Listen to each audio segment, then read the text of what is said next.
à tous et merci de suivre le flash d'information sur RTI2.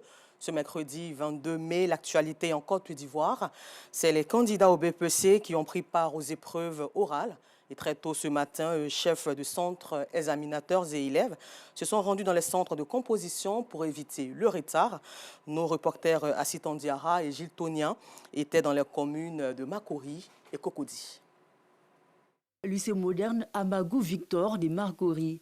Il est 7h30 lorsque le président du jury vérifie et décèle le paquet des sujets des épreuves orales en présence des candidats. Il en profite pour donner quelques conseils aux élèves. Tous les enfants convoqués pour cette demi-journée sont là. Tous les surveillants sont en place. Les forces de l'ordre sont là. Les membres du secrétariat sont aussi présents. Il faut qu'ils évitent la fraude. Partout où nous allons nous retrouver, on va parler de la fraude. Ce n'est pas bien. C'est comme les devoirs de classe. C'est parce que on donne un aspect solennel et qu'on parle d'examen. Sinon, c'est comme un devoir de classe. Pendant que certains candidats patientent dans la salle d'attente, Andrea s'entretient avec l'examinatrice. How are you? I am fine. Okay, can you tell me about your ambition for the future? Your ambition. My ambition in the future is to be a lawyer. Okay, to be a lawyer. Thank you very much and good luck for the rest. Okay, goodbye. Thank you. Je pense que le niveau est assez bon. Puis ils sont vraiment à l'aise. J'espère que ça sera pareil pour les autres. Quand ils viennent, il faut qu'ils s'expriment. Ce qu'ils ont à l'intérieur, qu'ils fassent sortir. Il ne faudrait pas qu'ils aient peur. Après avoir répondu aux différentes questions, Andrea est confiante. Elle m'a posé des questions qui étaient à mon niveau en fait. Donc je peux dire que l'oral s'est bien passé. Le message que je voulais passer à mes amis, mes camarades, c'est juste pour vous dire qu'il ne faut pas stresser quand on vient à l'oral d'anglais. Parce que les questions qu'ils vont nous poser, c'est à notre niveau. Il faut toujours bien apprendre ces leçons. Dans cette école privée située dans la commune de Cocody, le constat est le même. Le président du jury fait le tour des salles pour s'assurer du bon déroulement des épreuves. Tout se passe très bien. Le centre s'est ouvert à 7 h. Nous y étions déjà bien avant.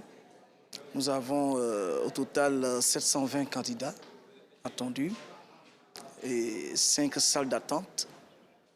Nous avons tous nos interrogateurs présents. Ça s'est bien passé. Je me suis débrouillé, j'ai répondu aux questions. Je souhaite bonne chance à mes amis. Cette année, on doit avoir. Cette année, ce sont 647 450 candidats qui prennent part aux épreuves du brevet d'études du premier cycle. Bonne chance à tous ces candidats. En société, toujours en Côte d'Ivoire, dans moins d'un mois, c'est la fête de la Tabaski.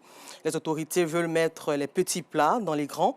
À cet effet, donc, le site d'Adjamé, ancienne ferraille, est le lieu choisi pour abriter le parc à bétail. C'est un site de plus de 15 hectares aménagé avec toutes les commodités pour accueillir les marchands de bétail. Plus de 1000 enclos seront donc mis à la disposition de ces marchands. Déjà, certains d'entre eux s'activent pour s'offrir des enclos.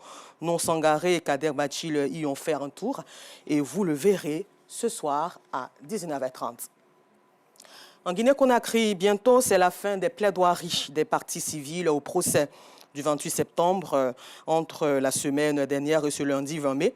14 avocats sont passés à la barre sur une quinzaine au total. Des plaidoiries hors normes à l'image de ce procès pour crime de masse qui dure depuis septembre 2022. Et puis nous terminons ce flash d'information au Tchad où après avoir passé 4 mois à la tête de la primature, le dirigeant du parti Les Transformateurs, Succès Masra, a annoncé dans une note manuscrite adressée au président de transition, élu président de la République, Mahamat Idriss Déby Itno, sa démission de ce poste ce jour. Encore merci à vous de nous avoir suivis. Je vous donne rendez-vous à 19h30 cette fois-ci pour le temps d'information complet, toujours sur RTI2.